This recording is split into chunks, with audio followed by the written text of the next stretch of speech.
akan kembali lagi mengingatkan kita semua bahwa aman terhadap COVID-19 adalah bagian yang paling penting. Kita mampu untuk melaksanakan upaya agar kita aman dari COVID-19. Upaya yang kita lakukan tidaklah sulit, karena sebenarnya sejak awal kita sudah berkali-kali mengingatkan dan kemudian menuliskan dalam protokol-protokol yang sebenarnya sudah sama-sama kita ketahui. Kita maklum bahwa masyarakat masih ada yang kemudian belum menjalankannya dengan disiplin. Namun sebagian besar sudah mulai memahami dan mematuhi tentang protokol ini. Karena bagaimanapun juga aman dari COVID-19 ini yang harus kita lakukan. Sampai saat ini para ahli masih belum menemukan vaksin yang bisa kita berikan agar kita memiliki kekebalan buatan. Oleh karena itu, karena proses ini masih berjalan, maka kita tidak bisa hanya diam saja, kemudian hanya menunggu, namun kita tetap harus melakukan upaya. Ini juga dilakukan oleh semua penduduk di semua negara yang terdampak COVID-19. Oleh karena itu, saudara-saudara sekalian, mari kita pahami kembali bahwa COVID-19 ini penyakit menular, yang bisa menular dari orang yang membawa virusnya kepada orang lain yang rentan untuk tertular. Ini yang harus kita pahami. Oleh karena itu, upaya untuk aman adalah mencegah, jangan sampai tertular. Di samping secara bersama-sama kita akan mencari sumber penularnya dan kemudian melakukan isolasi, memberikan rawatan yang terbaik sehingga bisa sembuh dan di dalam tubuhnya tidak ada lagi virus yang bisa ditularkan ke orang lain. Virus ini ada di dinding saluran pernafasan. Karena ini termasuk kelompok penyakit infeksi saluran pernafasan. Virus ini akan ada berada di selaput lendir dari dinding pernafasan, mulai dari rongga hidung, rongga mulut, dan seterusnya sampai ke paru-paru. Oleh karena itu akan mudah lepas dan kemudian menyebar ke sekitar. Pada saat orang yang sakit ini batuk, pada saat orang yang sakit ini bersin, atau pada saat orang yang sakit ini berbicara, akan menyebar ke sekitarnya dengan radius kurang lebih sekitar 1 meter.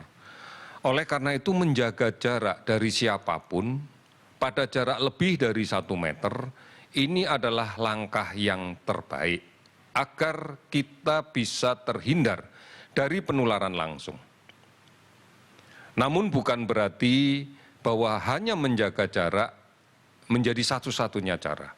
Kita harus melindungi diri kita juga dengan cara menggunakan masker. Kita tidak pernah tahu siapa di luar, orang di luar yang membawa virus ini. Karena dari catatan data kita bisa melihat bahwa hampir 80% mungkin kita menemukan kasus positif pada orang-orang yang tanpa gejala sama sekali. Dia tidak menyadari bahwa dirinya membawa penyakit. Dan kita juga tidak menyadari bahwa orang tersebut berpenyakit.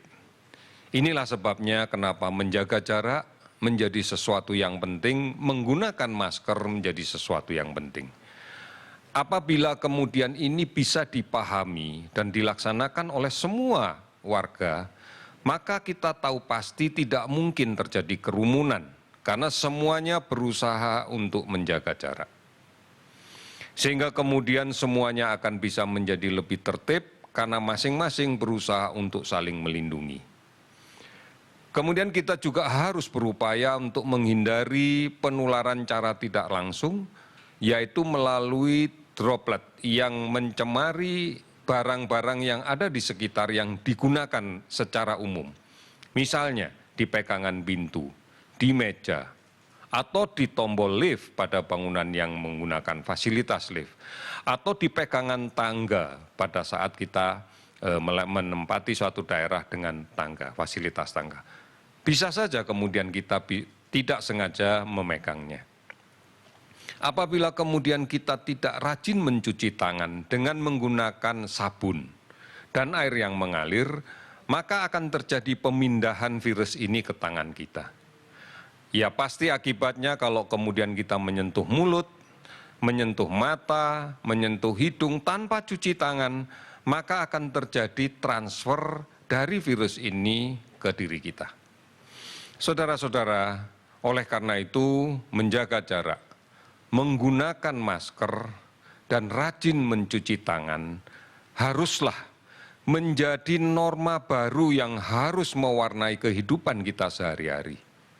Haruslah menjadi kebiasaan baru yang mewarnai kehidupan kita sehari-hari jika kita ingin aman, tidak tertular COVID-19. Pembiasaan ini harus dilaksanakan dengan edukasi yang terus-menerus. Oleh karena itu, basis keluarga akan menjadi faktor yang sangat menentukan keberhasilan ini. Apabila di setiap keluarga tertanam kebiasaan-kebiasaan baru untuk semua anggota keluarganya. Kebiasaan untuk kemudian memakai masker, kebiasaan untuk menjaga jarak, kebiasaan untuk mencuci tangan. Ini sudah tertanam dengan baik, maka kita akan meyakini bahwa pengendalian terhadap sebaran COVID-19 ini akan lebih efektif untuk kita laksanakan. Kita melakukan ini bukan karena dianjurkan pemerintah. Kita melakukan ini bukan karena diperintahkan oleh institusi, oleh tempat kerja kita. Tapi kita melakukan karena sepenuhnya adalah kesadaran kita karena kita ingin aman dari COVID-19. Ini yang akan kita bangun secara bertahap dan terus-menerus. Inilah yang kemudian berkali-kali kita sebut sebagai peran serta saudara-saudara sekalian yang nyata di dalam pengendalian COVID-19. Inilah upaya kita untuk menghentikan penyebaran COVID-19 yang sampai saat ini masih terus terjadi. Saudara-saudara, pada hari ini kami juga akan menyampaikan kinerja data yang telah kita kumpulkan dari kemarin sampai dengan pukul 12.00 hari ini. Kita telah melakukan pemeriksaan spesimen sebanyak 11.924 spesimen, baik dengan menggunakan real-time PCR maupun dengan menggunakan tes cepat molekuler. Sehingga total yang sudah kita periksa sampai saat ini adalah 405.992 spesimen. Dari pemeriksaan ini kita dapatkan bahwa didapatkan kasus konfirmasi positif naik 672 sehingga totalnya menjadi 31.186 orang. Kalau kemudian kita rinci lebih detail lagi dari kasus konfirmasi COVID-19 ini, kita lihat DKI Jakarta hari ini melaporkan penambahan sebanyak 163 kasus baru. Namun juga pada hari ini dilaporkan 294 kasus sembuh. Kemudian Jawa Timur melaporkan hari ini ada penambahan 113 kasus. Kasus sembuh yang dilaporkan 48 kasus. Kemudian Sulawesi Selatan ada 64 kasus, Papua 59 kasus, dan Jawa Tengah 51 kasus. Dari keseluruhan provinsi ini kita lihat data per hari ini sudah ada 21 provinsi yang melaporkan kasus kurang dari 10, bahkan 8 diantaranya melaporkan tidak ada kasus sama sekali. Sebagai contoh, Kalimantan Tengah hari ini tidak melaporkan ada kasus baru, namun melaporkan ada 11 kasus yang sembuh. Kemudian kita lihat ada 10 provinsi yang kenaikannya di bawah 5. Di antaranya adalah Sulawesi Tenggara hari ini melaporkan 2 kasus baru positif, tapi ada 10 kasus yang sudah sembuh. Demikian juga Sulawesi Barat, Kepulauan Riau ada 1 kasus yang sembuh 5 orang. Inilah yang kemudian kita yakini bahwa sebagian besar masyarakat kita telah memahami betul tentang hal-hal yang bisa dilakukan untuk mencegah terjadinya penularan COVID-19. Saudara-saudara, protokol kesehatan dan kebiasaan untuk melakukan pencegahan ini adalah gambaran bahwa kita akan siap dengan tatanan hidup yang baru yang membiasakan kita hidup sehat dan aman dari COVID. Kasus sembuh total yang dilaporkan adalah hari ini kasus sembuh naik 591 orang sehingga totalnya menjadi 10.498 orang. Meninggal 50 orang sehingga totalnya menjadi 1.851 orang. 422 kabupaten kota telah terdampak di 34 provinsi dan kita masih melakukan pemantauan terhadap ODP sebanyak 40.370 orang dan PDP 14.197 orang.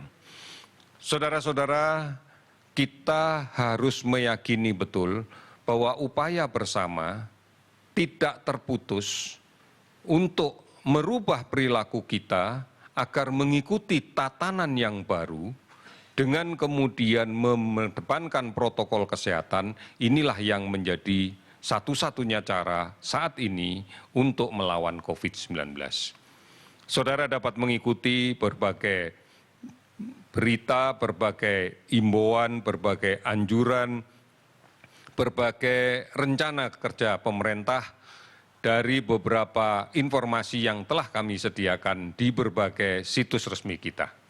Baik di covid19.go.id ataupun melalui call center akun 119 extension 9, ada akun media sosial @lawancovid19, Halo Kemkes, dan banyak sekali aplikasi online dan layanan telemedicine yang lain. Saudara-saudara, fasilitas ini pun bisa digunakan untuk berkonsultasi di bidang kesehatan. Sehingga tidak perlu lagi untuk kepentingan konsultasi harus datang ke rumah sakit, harus ngantri di rumah sakit, dan kemudian memiliki risiko manakala nanti berada di tempat yang banyak dan kemungkinan tertular. TVRI, RRI selalu menyampaikan berita ini, dan sudah barang tentu televisi dan radio swasta akan mengikutinya. Oleh karena itu, saudara-saudara sekalian, kembali lagi kami mengingatkan, kalau kita aman karena menjalankan protokol kesehatan, maka kita akan terlindung dari COVID-19. Dengan perubahan paradigma hidup seperti ini, maka kita bisa aktif untuk kemudian produktif kembali. Oleh karena itu, persyaratan mutlak bahwa kita harus aman. Kita harus yakin bahwa kita bisa melindungi diri kita, agar kita bisa melaksanakan kegiatan-kegiatan yang produktif. Ini yang harus mulai kita laksanakan. Ini yang harus menjadi gaya hidup kita yang baru. Karena dengan demikian, maka kita bisa menjadi pahlawan setidaknya untuk diri kita sendiri, untuk keluarga kita, agar kita bisa melindungi kita, melindungi diri sendiri, melindungi orang lain. Keyakinan ini yang pasti akan bisa kita lakukan. Optimisme ini pasti kita bisa lakukan. Kita pasti bisa. Indonesia pasti bisa. Sekian dan terima kasih.